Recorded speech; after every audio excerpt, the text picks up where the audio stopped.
The great dome of the Galactic Council chamber buzzed with nervous energy. Representatives from dozens of species filled the curved rows of seats, their various forms creating a rainbow of colors and shapes. Some floated in special atmosphere, bubbles. Others stood on multiple legs and a few hung from the ceiling like bats. But today, all eyes were on the center podium where Ambassador Zeth Ka of the Hegemony stood with grave news.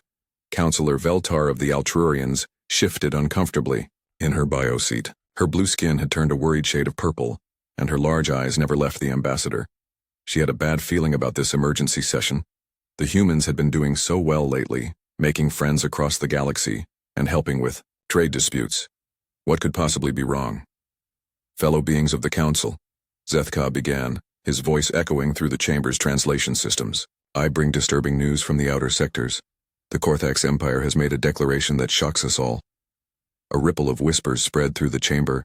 The Corax were known for being aggressive, but they usually kept to themselves in their corner of the galaxy. Admiral Sektoth, the Hegemony's military expert, stood up in his section. His gray uniform was covered with medals, and his face looked grim.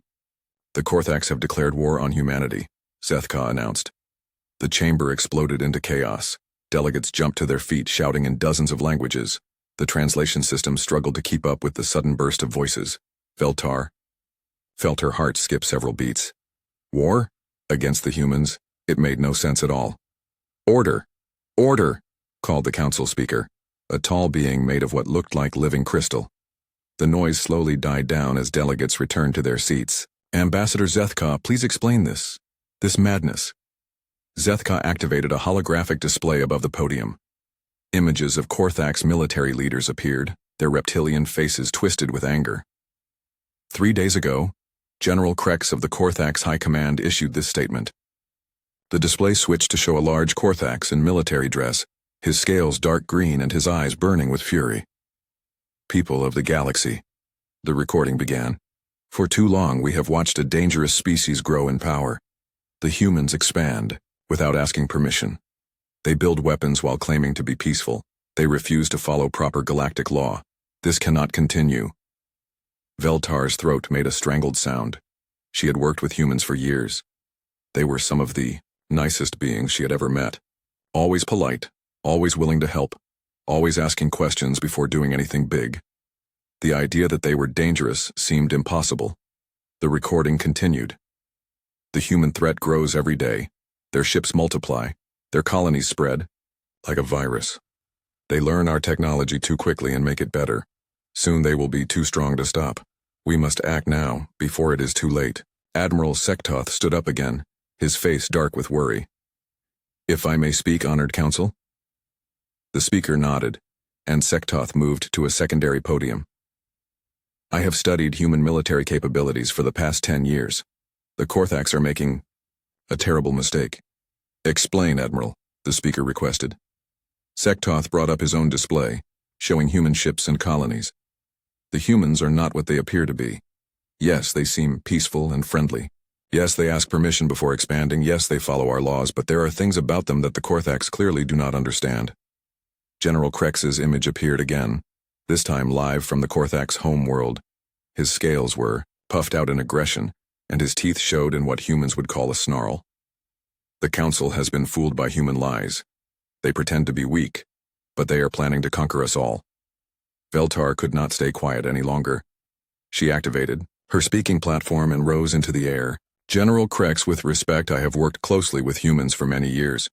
They are not conquerors, they are helpers. They have solved more disputes in this council than any other species. Krex's laugh was like breaking glass. Counselor, Veltar, your species is known for trusting everyone. The humans have tricked you just like they tricked the rest of the council. Look at their expansion. 50 new colonies in the last 20 years. Look at their technology.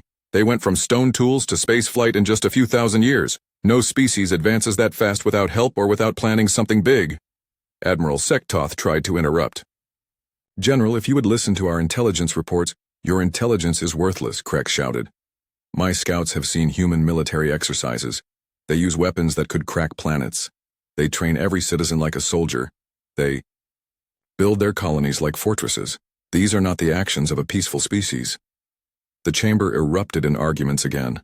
Some delegates agreed with Krex, worried about human expansion, Others defended humanity, pointing out all the good things humans had done. The noise grew so loud that the translation system started giving error messages. Through it all, Veltar felt a growing sense of horror. She remembered conversations with her human friends, especially Ambassador Sarah Chen from Earth. Sarah had always been careful about what she said, always checking with her government before making any promises. Now Veltar wondered if there were things Sarah had not told her. The speaker managed to restore order again. General Corax, what exactly do the Corax intend to do? Corax's image smiled, showing rows of sharp teeth. We have already begun. Our fleets are moving toward human space. We will destroy their military bases and occupy their colonies.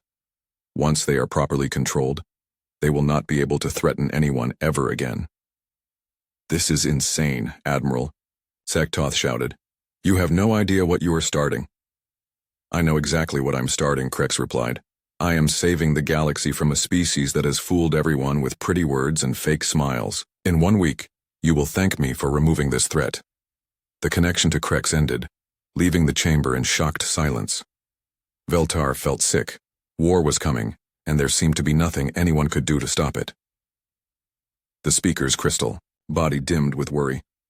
We must contact Earth immediately. Perhaps we can still prevent this disaster.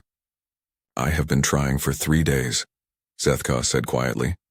Human space has gone completely silent. No ships, no messages, no communications at all. It is like they simply vanished. Admiral Sektoth's face went pale. Oh no. Oh no no no. He started typing rapidly on his datapad, his fingers shaking. Speaker, we need to send every available ship to monitor the situation. We need to record everything that happens. Why? Veltar asked, though she was afraid of the answer. Sektoth looked up from his pad, his eyes wide with fear. Because if I am right about the humans, the Corax are about to learn why no species in galactic history has ever successfully invaded a human world, and we need to have evidence of what really happened when they do. The chamber fell silent again, filled with a sense of approaching doom. Outside the great dome, the stars seemed to flicker with an ominous light, as if the galaxy itself was holding its breath for what was about to come. On the bridge of the Corax flagship Bone Crusher, General Corax studied the tactical displays with satisfaction.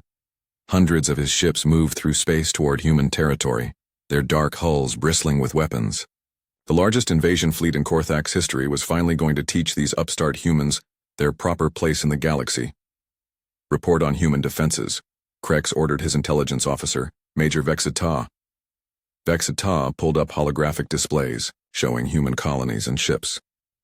General, our scouts confirm that human military technology remains primitive. They still use kinetic weapons instead of proper energy beams. Their ships are mostly converted civilian vessels with armor bolted on. Their fastest ships can barely reach half the speed of our slowest fighters. Corax nodded approvingly. And their numbers? Pathetic, sir. Earth has maybe 200 military ships, and their colonies have even fewer. Most human settlements have no orbital defenses at all. They seem to think their location in peaceful space protects them. Vexta's scales rippled with amusement. They have no idea what real warfare looks like. Excellent. Corax turned to his tactical officer. How long? Until we reach their first colony? 6 hours, General. The target is New Hebrron, a farming world with about 50,000 humans. Our scouts report no military presence at all, just civilian transports and agricultural equipment. Corax showed his teeth in a predator's smile. Perfect. We will make New Hebrron an example. When the galaxy sees how easily we crush a human world, they will understand that the Corax Empire means business. What the Corax did not know was that every move they made was being watched. Hidden sensors throughout space tracked their fleets, and quantum communication systems instantly sent the information back to Earth and every human colony. In the underground command center beneath Geneva, Fleet Admiral Chen Rodriguez studied the same tactical displays the Corax were using, but her information was much more complete. She could see not just where the enemy ships were, but what weapons they carried, how fast they could go, and even what their commanders were saying to each other. Admiral, her intelligence chief reported, Corax fleet composition is exactly as predicted. Heavy reliance on energy weapons, minimal point defense systems, and their flagship classes are built for intimidation rather than combat effectiveness. Rodriguez nodded. She was a small woman with gray hair and calm eyes, but those who knew her understood that she was one of the most dangerous humans alive. She had spent 40 years preparing for this exact moment, the day when humanity would have to show the galaxy who they really were. "What about their intelligence on our capabilities?" she asked. Her aide, Captain Williams, pulled up another display. "They think we have 200 military ships. The actual number is—" He paused, checking his classified files. "Classified even from me, but it's a lot more than 200. Rodriguez almost smiled. "They think our weapons are primitive kinetic systems. They think our colonies are undefended. They think our civilians are helpless." She stood up and walked to the main display, which showed the Corax fleet approaching New Hebrron. They are about to learn how wrong they are. On New Hebrron, the colonists were also preparing, but not in the way the Corax expected. What looked like a simple farming world from orbit was actually one of humanity's most advanced defensive positions. The agricultural equipment Corax scouts had seen were actually camouflaged weapon systems. The civilian transports were military vessels with fake identification codes. Colony Administrator Janet Park stood in the hidden command center beneath the main settlement. Around her, men and women in farming clothes were removing panels from their equipment to reveal advanced military hardware. What had looked like a peaceful farming community was transforming into a fortress. "Ma'am," her military liaison reported, "all defense platforms are online and ready. Orbital satellites are armed and waiting. Ground-based railgun batteries have target locks on the approaching fleet." Park nodded. She had been a Marine before becoming a colonial administrator, and every human colonist had similar training. The galaxy thought humans were soft because they were peaceful, but peace and weakness were not the same thing. "Any word from the Galactic Council?" she asked. Still trying to negotiate, Counselor Veltar sent another message begging the Corax to reconsider, but they are not listening. Park felt sorry for Veltar. The Altrurian had become a good friend over the years, always trying to help humanity fit into galactic society. She was going to be very upset when she learned what humans were really capable of. "All right, people," Park announced to her colonists. "Remember the rules of engagement. No one fires until they fire first. We defend ourselves, but we do not start the killing. When it begins, we end it quickly and completely. Any questions?" Young farmer raised her hand. "Ma'am, what if they surrender?" "Then we accept their surrender and treat prisoners according to galactic law," Park replied. "We are not monsters. We are just very good at protecting ourselves."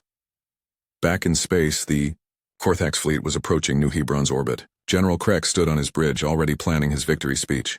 His sensors showed a quiet world with a few small satellites and no military presence. "Begin the attack," he ordered. "Target their communication systems first, then their power plants. I want this world helpless within the hour." The first Corax ships opened fire on what they thought were communication satellites.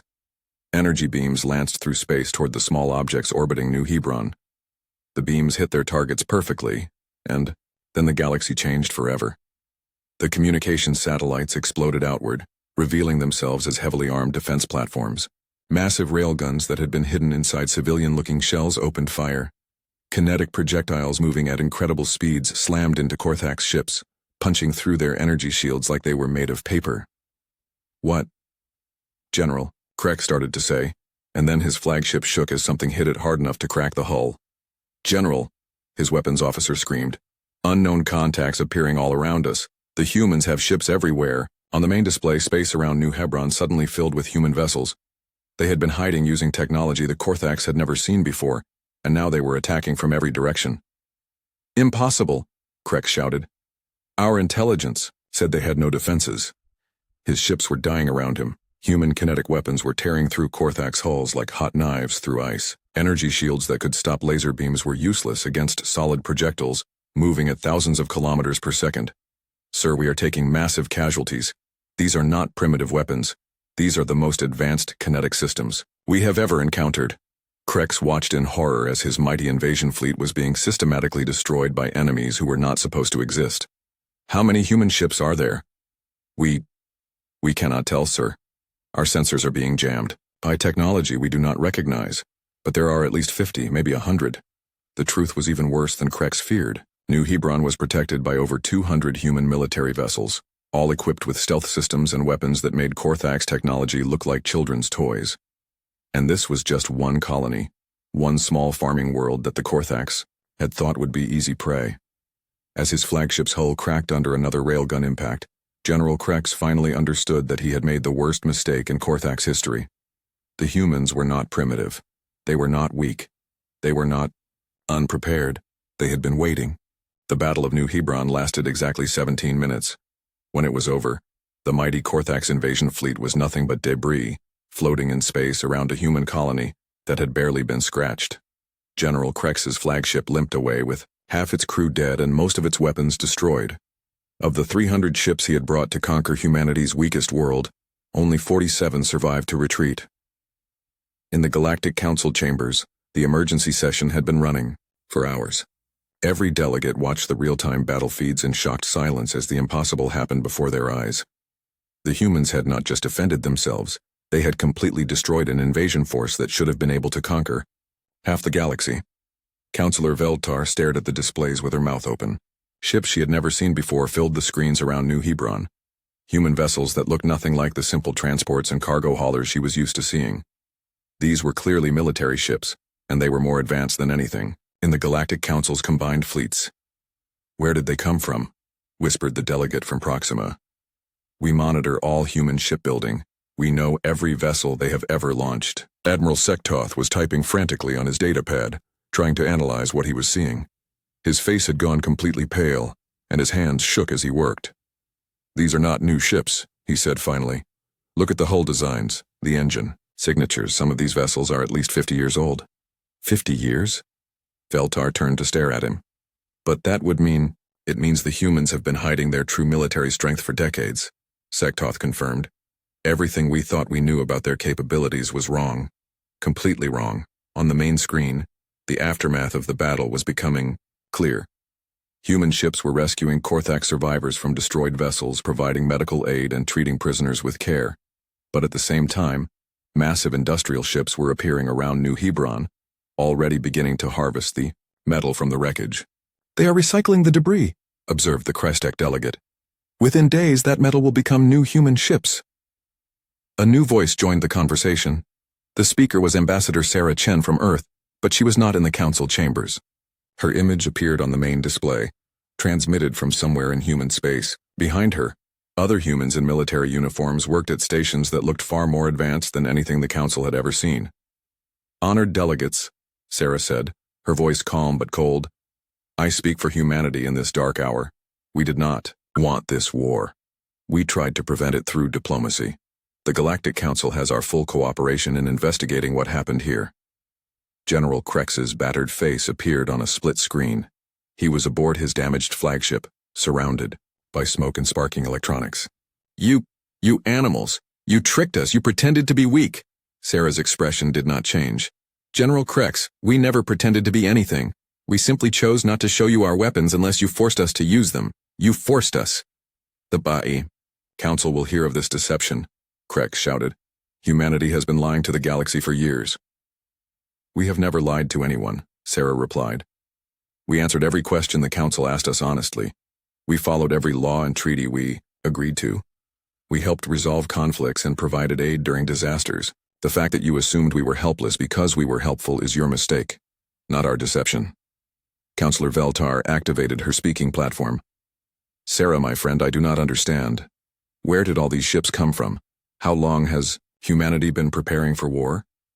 Sarah turned to face her, and for a moment her cold expression softened. "Veltar, humanity has been preparing for war since before we left our home planet. It is what we do. We prepare for the worst while hoping for the best. Every human colony has defenses. Every human citizen has military training. Every human ship can be converted for combat if necessary." "But you never told us," Veltar said, her voice hurt and confused. "Because we hoped we would never need to tell you," Sarah replied. "We wanted to be part of a peaceful galaxy. We wanted to be friends and traders and explorers. But we also knew that someday, someone might decide we were a threat simply because we existed." Admiral Sektoth's datapad beeped with new information. He looked at it and his face went even paler. "Sarah, our sensors are detecting massive fleet movements throughout human space. How many ships do you actually have?" Sarah was quiet for a moment. When she spoke, her voice was very soft, but somehow that made it more terrifying. "Admiral, Every human world has a defense force. Every human system has patrol fleets. Every human sector has battle groups. We have been building ships for 60 years, and we have been very busy. How many?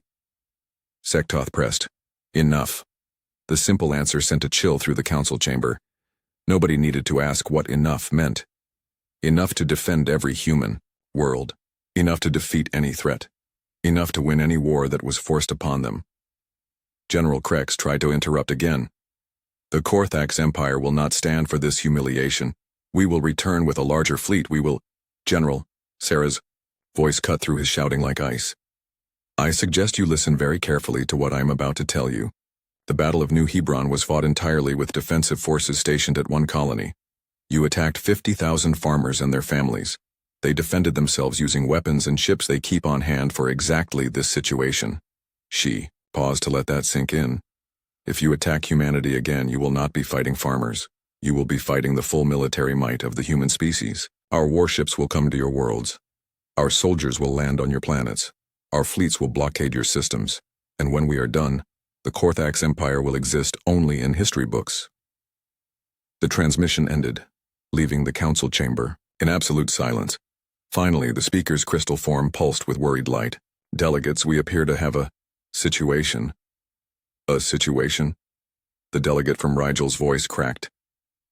The humans just revealed that they could probably conquer half the galaxy if they wanted to. That is not a situation. That is a complete change in the balance of galactic power. Veltar felt sick to her stomach. All those years of friendship, all those conversations about peace and cooperation, and the humans had been hiding weapons that could destroy entire fleets. Did they even trust her? Did they consider her a friend or just another alien to be managed? But then she remembered something Sarah had said. They had prepared for war while hoping for peace. They had built weapons while trying to be friends. They had kept their strength secret not to deceive, but to avoid scaring everyone else. Maybe, Veltar thought, that was the most human thing of all. To be ready for the worst while working toward the best. To be strong enough to protect themselves, while gentle enough to help others, to hide their fangs not because they were ashamed of them, but because they hoped they would never need to use them. As the council session continued into the night, one thing became very clear. The galaxy had been living next to a sleeping giant for decades, and now that giant was awake. What happened next would depend on whether the rest of the galaxy was smart enough to let it go back to sleep. The human response came exactly 72 hours after the Battle of New Hebrron, and it came like thunder across the galaxy. General Corax was in his command bunker on the Corax homeworld when the first reports arrived. His scales had turned a sickly yellow color since his defeat, and he had not slept since returning from New Hebrron. The other Corax generals avoided him, whispering that he had brought disaster upon their entire species. Sir, his communications officer called out, her voice shaking with fear. We are receiving reports from our outer colonies. Human fleets have appeared in 17 different systems simultaneously. Corax's blood went cold. Impossible. How could they move so many ships so quickly? It would take weeks to coordinate an attack on that scale. Sir, it appears they were already in position before we attacked New Hebrron. These fleets were waiting. The main screen filled with tactical displays from across Corax space. Corax stared in growing horror as the reports came in. Human task forces had appeared at every major Corax military base, every shipyard, every strategic system. They had not come to invade planets full of civilians. They had come to destroy the Corax Empire's ability to make war. How many ships? Corax whispered. We do not know, sir. Our commanders report anywhere from 50 to 500 human vessels per target. The humans are using jamming technology that makes accurate counts impossible. On Corax Secundus, the Empire's greatest fortress world, Admiral Korvac watched human ships fill the space around his planet. He had commanded this system for 20 years and had never seen anything that scared him. Until now. The human fleet was like nothing in his experience. Ships that looked like giant hammers hung in space next to vessels that resembled metal spears. Some were clearly built for long-range bombardment, others for close combat. All of them bristled with weapons he could not identify. Admiral, his tactical officer reported, the humans are broadcasting on all frequencies. The main screen flickered, and suddenly Admiral Chen Rodriguez appeared. She stood on what looked like the bridge of a massive warship, surrounded by humans, in military uniforms. Behind her, displays showed tactical information about every Corax position in the system. Admiral Korvac, Rodriguez said calmly. I am Fleet Admiral Chen Rodriguez of the Human Defense Forces.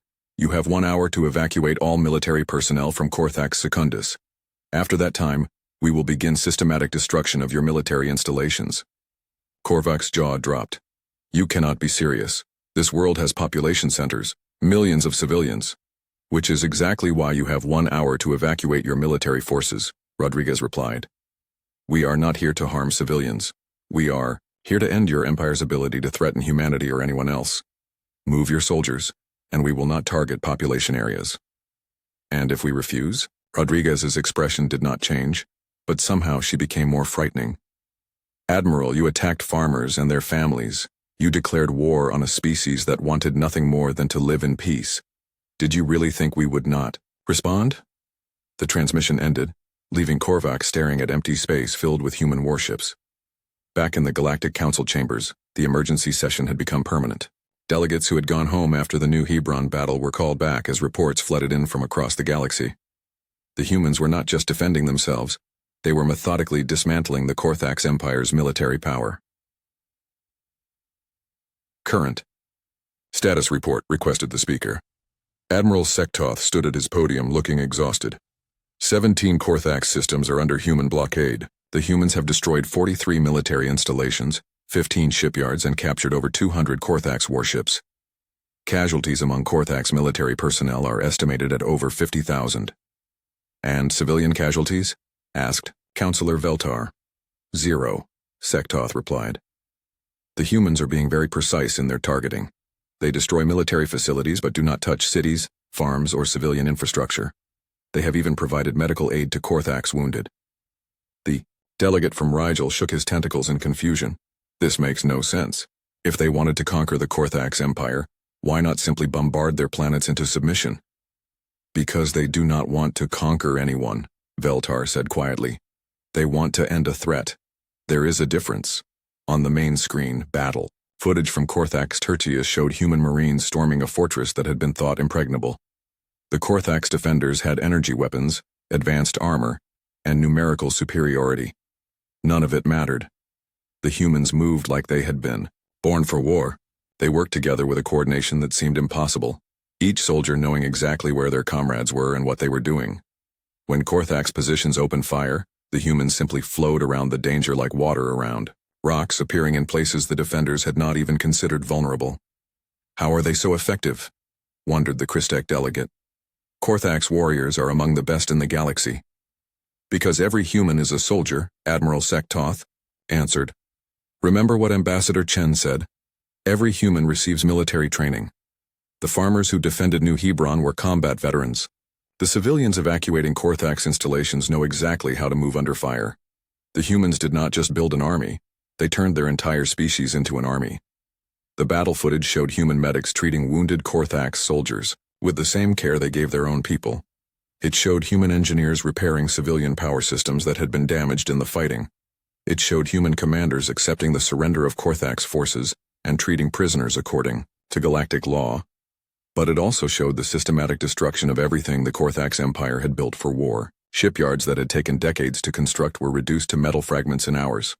Space stations that had guarded key systems for centuries were turned into expanding clouds of debris. The Corthax military machine was being taken apart, piece by piece with ruthless efficiency. Incoming transmission from Admiral Rodriguez, the Council's communications officer announced. Rodriguez appeared on the main screen, still calm and professional despite commanding what was essentially the largest military operation in galactic history. Honored delegates, I want to make humanity's position clear. We are not conquering the Corthax Empire. We are defending ourselves and ensuring that they cannot threaten us or anyone else again. Admiral, the speaker asked, what are your terms for ending this conflict? The Corthax Empire will surrender all military vessels and installations. They will submit to galactic oversight of their government. They will pay reparations to the families of every human killed or wounded in their unprovoked attack. And General Corax will be turned over to the Galactic Council for trial as a war criminal. The terms were harsh but not unreasonable. The humans were not asking for territory or tribute beyond what was needed to repair the damage they had suffered. They were asking for guarantees that this would never happen again. And if the Corthax refuse? Asked the delegate from Proxima Rodriguez. was quiet for a moment. When she spoke, her voice was very soft, but it carried across the chamber like the whisper of a blade being drawn from its sheath. Then in 72 hours there will no longer be a Korthax empire. There will only be Korthax worlds under human occupation, Korthax people learning to live under human law, and history books that will remember General Corax as the fool who woke a giant that had been content to sleep. The transmission ended, leaving the council in stunned silence. Outside the great dome the stars seemed to burn a little brighter, as if the galaxy itself was holding its breath to see what the Korthax Empire would choose. Surrender and survive, or continue fighting and face complete destruction at the hands of a species that had tried very hard to be their friends. The surrender came at dawn on the Korthax homeworld. General Corax stood in his command bunker, surrounded by the wreckage of his empire's military might. The holographic displays that once showed hundreds of Korthax ships now showed empty space patrolled by human vessels. His greatest fortresses had been reduced to rubble. His proudest fleets had been captured or destroyed. In just 5 days, the Korthax Empire had been completely and utterly defeated. "Sir," his communications officer said quietly, "the Council of Elders is asking for your decision. The humans have given us one final hour before they begin bombardment of our remaining military installations." Corax looked around at his remaining officers. These were the warriors who had followed him into what they thought would be an easy conquest. Now they waited for him to decide whether their species would survive or be wiped from the galaxy. "Open a channel to the human fleet," he said finally. Admiral Rodriguez appeared on the screen, looking exactly as calm and professional as she had throughout the entire conflict. Behind her, the bridge of her flagship hummed with quiet efficiency. These humans had just conducted the most successful military campaign in galactic history, and they acted like it was simply another day at work. "Admiral Rodriguez," Corax began, his voice cracking with defeat, "the Korthax Empire formally surrenders to human forces. We accept all of your terms." Rodriguez nodded. "General Corax, you will transport yourself to the human vessel Determination within the next 4 hours. You will be held for trial by the Galactic Council on charges of crimes against peace. Do you understand?" "I understand." Corax's scales had faded to a dull gray. "Admiral, I must ask, how long have you been planning this? How long have your people been preparing for war?" Rodriguez considered the question carefully.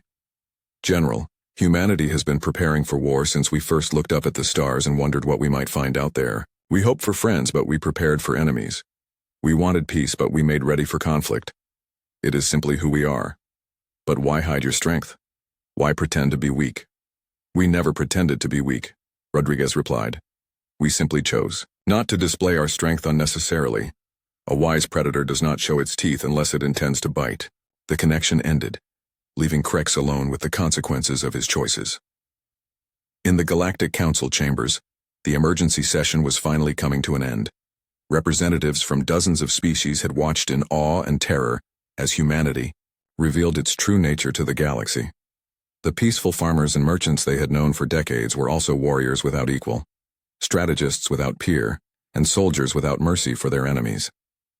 "The final count," Admiral Sektoth reported to the assembled delegates, "is 437 Korthax military vessels captured, 186 installations destroyed, and over 300,000 Korthax military personnel taken prisoner.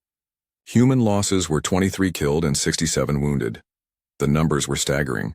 The humans had destroyed the military power of an entire empire, while suffering casualties that would barely qualify as a skirmish in most conflicts. "How is this possible?" asked the delegate from Rigel.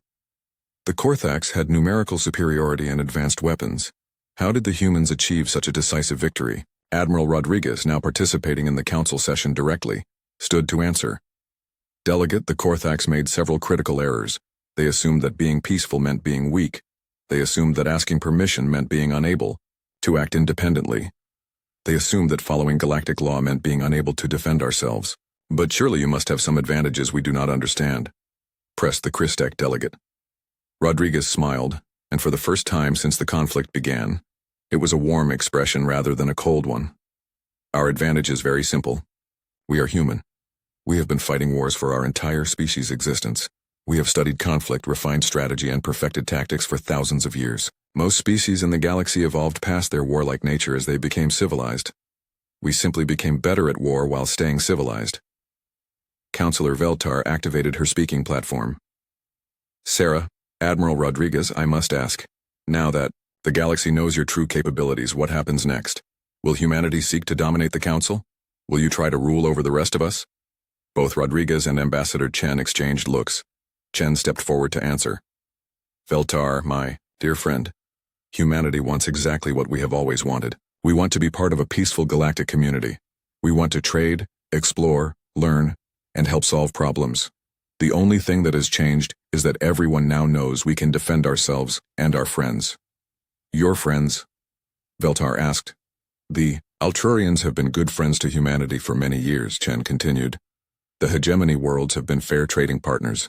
The Christek have shared scientific knowledge. The beings of Proxima have helped us learn galactic law. Why would we want to conquer people who have been kind to us? Admiral Sektoth stood up at his podium. But surely this changes the balance of power in the galaxy. Humanity is now clearly the dominant military force. Rodriguez nodded. Yes, Admiral, it does change things. But perhaps not in the way you fear. She activated a holographic display showing the current state of galactic space. For the past century, the galaxy has been relatively peaceful, because no one species was strong enough to threaten all the others. Now there is one species that could, if it chose to, conquer most of known space. The chamber fell silent as delegates contemplated this sobering fact. But, Rodriguez continued, we choose not to. Instead, we offer something different. Humanity will serve as the galaxy's defense force. If any species threatens the peace, if any empire tries to conquer its neighbors, if any force tries to disrupt the stability we all depend on, then humanity will respond. You want to be the galaxy's police force? Asked the speaker. We want to be the galaxy's guardians, Chen corrected. We want every species to be free to develop according to their own nature, trade with whom they choose, and live in peace. We will use our strength to protect that freedom, not to take it away. The debate continued for hours, but the outcome was inevitable. The galaxy had seen what happened when someone threatened humanity. No species wanted to face that kind of overwhelming response. At the same time, humanity's offer of protection was appealing to smaller species who had always worried about their larger, more aggressive neighbors. As the session finally ended, Veltar found herself alone with Sarah Chen in a quiet corridor outside the chamber. Sarah, she said softly, I feel like I never really knew you at all. All these years of friendship, and you were hiding so much. Sarah took her friend's hands gently. Veltar, I was never hiding who I was. I was hiding what I could do. There is a difference. Is there? Veltar asked. Yes, Sarah replied. I am still the same person who helped you resolve the trade dispute between Rigel and Proxima.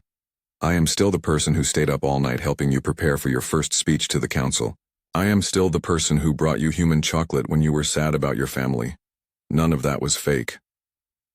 But you could have conquered us all, Veltar said. But I did not want to, Sarah replied. Power without purpose is meaningless. Strength without friendship is hollow. Humanity could dominate the galaxy, but what would be the point? We would be alone among the stars, feared and hated by everyone else. Veltar thought about this for a long moment. So you chose to be strong enough to protect us, but gentle enough to be our friends. That, Sarah said with a smile, is the most human thing of all. Years later, when historians wrote about the brief conflict between humanity and the Korthax Empire, they would call it the war that ended all wars. Not because it was the last war ever fought, but because it established a new order in the galaxy. An order where the strong protected the weak, where conflicts were resolved through negotiation, rather than conquest, and where even the most powerful species chose cooperation over domination. The humans kept their word. They never used their overwhelming military superiority to expand their territory or impose their will on others. Instead, they became the guardians of galactic peace, the species that others could call upon when threatened, and the friends who could be trusted with ultimate power because they chose not to use it. And General Corax, serving his sentence in a comfortable prison on a human world, often wondered what might have been different if he had simply asked humanity to be his ally, instead of assuming they had to be his enemy. The galaxy was a safer place, protected by a species that had learned the greatest lesson of all, that true strength comes not from the ability to destroy, but from the wisdom to know when not to.